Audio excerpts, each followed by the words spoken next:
let's move to Damien. Damien's going to give us, as I mentioned, comments and observations from the private sector and from a very active lawyer in Hong Kong. Damien? Thank you. Thank you very much, Don. Can you hear me? Yes, I can. Okay. And Paul, thank you very much for those helpful remarks as well. So I'm an international trade lawyer.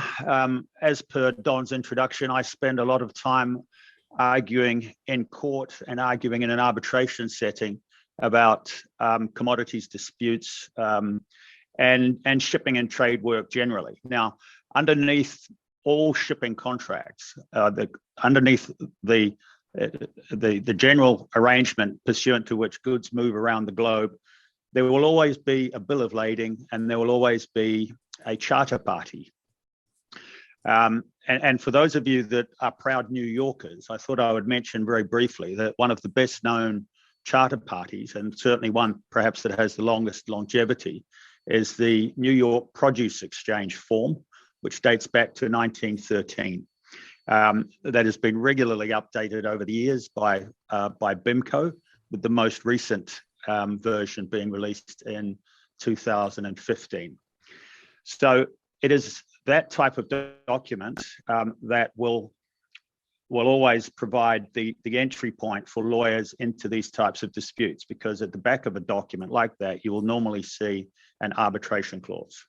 Now, the current NYPE form has only 57 paragraphs, but again, it's very common for parties or their brokers to insert numerous other paragraphs beyond that as well. So at times it will be hard to see the arbitration clause in there, but inevitably there will be one, and it will normally provide for any disputes to be resolved in probably New York, London, Hong Kong, or Singapore. So that a lot of that is a gross generalization, but that's the general shape of the way in which people like myself get involved in charter party disputes.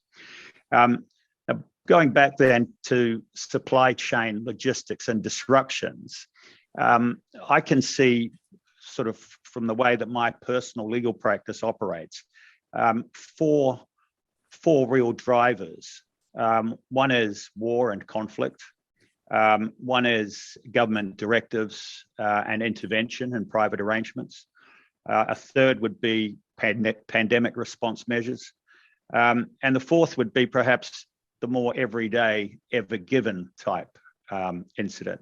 So I thought I would just start off reminding us all about the ever given from March last year, because I think I can then segue into making the point that actually provides a good reminder of how so much inefficiency is currently baked into our international trade system.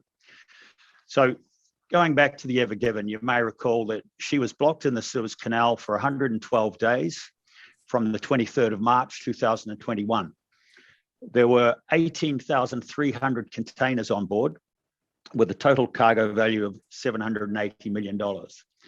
So that's a lot of cargo going nowhere for 112 days. So there's a massive inefficiency there. The contractual nuances and niceties around how 18,300 containers get transported around the world is of course what keeps people like me and others in my industry so fascinated with international trade. But there's also always a human interest element as well. So in this particular case, there were 25 Indian crew on board, and they were all safely repatriated after sailing on to Rotterdam. So compared to some of the challenging and gloomy statistics that we're reading in the news and some of the other bad news generally from Eastern Europe, the Ever Given, with the benefit of some hindsight, was in fact quite a pleasant story, except of course if you are the Japanese owner that I believe is still engaged in negotiations with the Egyptian government about compensation. Lloyd's List has tried to put some numbers around the inefficiencies that resulted from that vessel being detained in the way she was. They have come up with a number of $9.6 billion, being 5.1 billion of wasted waiting cost for westbound cargo, and $4.5 billion for wasted waiting cost for eastbound cargo. So again, an isolated incident, but very obviously enormous inefficiencies arising from that. Which brings me on now to my my first slide.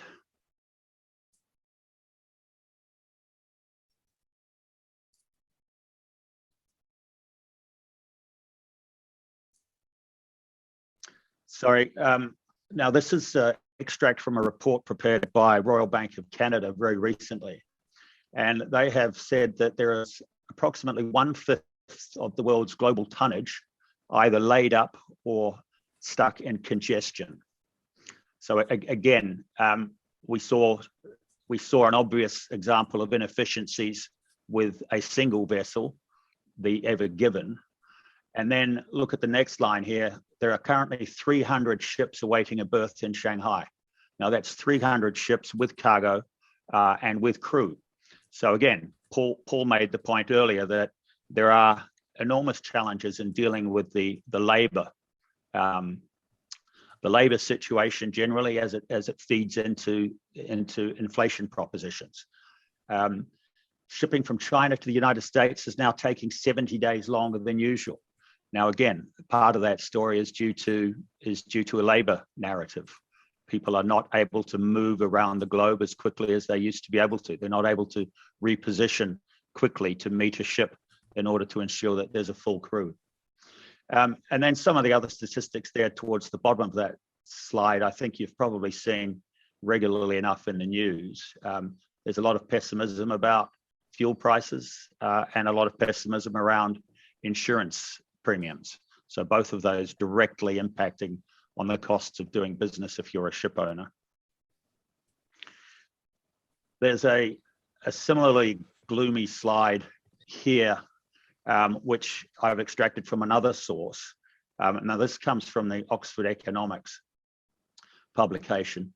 And it may make more sense to Paul than it does to me. But what you will see here is that instead of talking about inflation in the global supply chain process, what the authors of this chart have done is they've broken down 5 drivers. They've identified levels of activity, levels of transportation, pricing levels, inventory costs, and labor levels. And what they have then produced is this chart, which is showing that the stress of the global supply chain system is increasing substantially and has done just in a relatively short period of time. And again, I think that that probably overlaps with some of what Paul was saying about us living in unprecedented times in terms of unemployment. So the main point there was, rather than speaking in general terms about inflation, the authors of this chart have broken out 5 constituent elements: activity levels, transportation levels, prices, inventory levels, and labor. So again, I think making a similar point to the one that Paul made, but diagrammatically.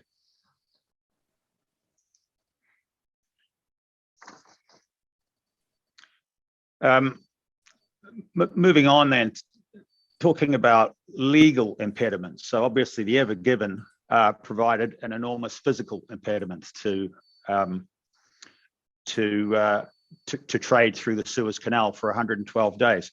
Legal impediments that keep people like myself busy at the moment obviously include advising on insurance coverage if a vessel is wanting to trade anywhere near a conflict zone. Obviously advising on sanctions. We've been very busy recently turning away work, which is never pleasant, but entirely necessary. And also crewing issues. And again, I come back to crewing because one of the points I will make at the end of this is that the experiences of so many global seafarers at the moment are not good. They're not positive. They're being trapped on vessels for long periods of time, not necessarily with a clear roadmap as to how they'll be treated, when they can can leave, etc. And there is some literature suggesting that if we don't fix that sort of experience for the global seafaring community, then we will be woefully short of seafarers in a relatively short period of time. So we advise regularly on repositioning crew. There's also an interesting point that was raised with me recently as to whether a vessel might be unseaworthy if on the bridge of that vessel there was a Russian master, let's say, and a Ukrainian first officer. Now, obviously, when people are maneuvering large pieces of machinery, expensive pieces of machinery, there needs to be good communication. Is it the case that if one had a scenario like that the vessel could be deemed to be unseaworthy? Obviously, a very difficult one to make a generalization about, but the matter has come up recently in discussions with one of our clients. And I don't know just what the level of animosity is between the two particular individuals that were identified, but I think a decision was made to try and separate them in their shifts at least.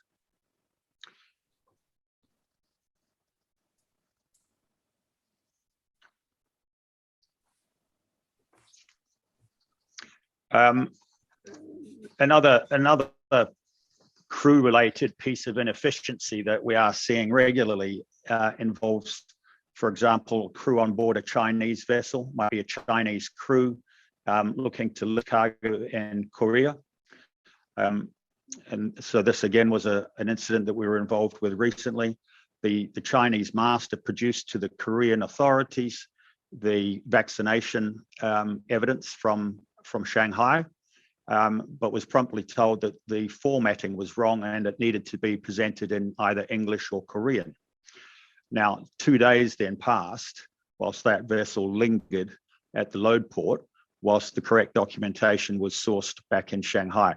So again, somebody is paying wasted hire for those 2 days. Some crew are twiddling their thumbs.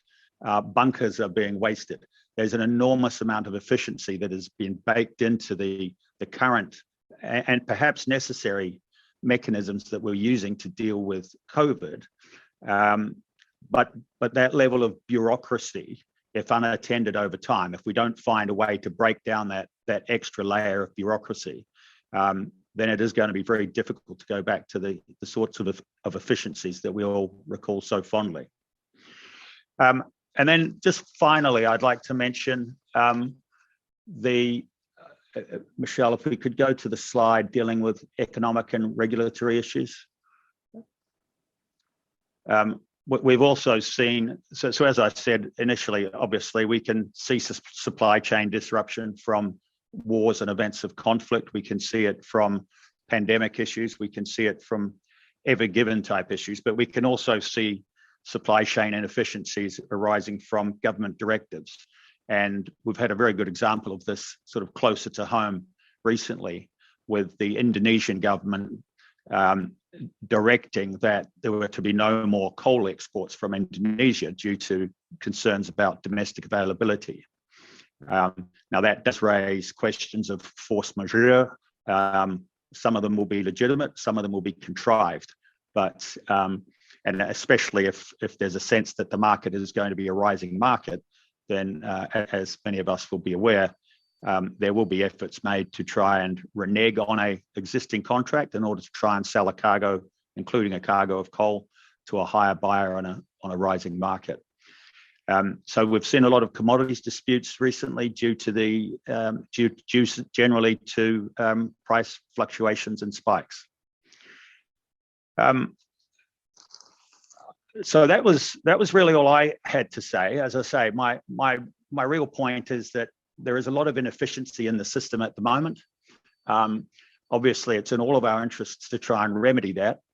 Some of that will be less easily said and fixed than others. But the other thing that we do need to remember, those of us that are invested in this, in the international trade community, is that we have to try and find a way to tell our seafarers that they are being looked at and that things will be improving for them, or else we will be struggling to attract people to that very important industry.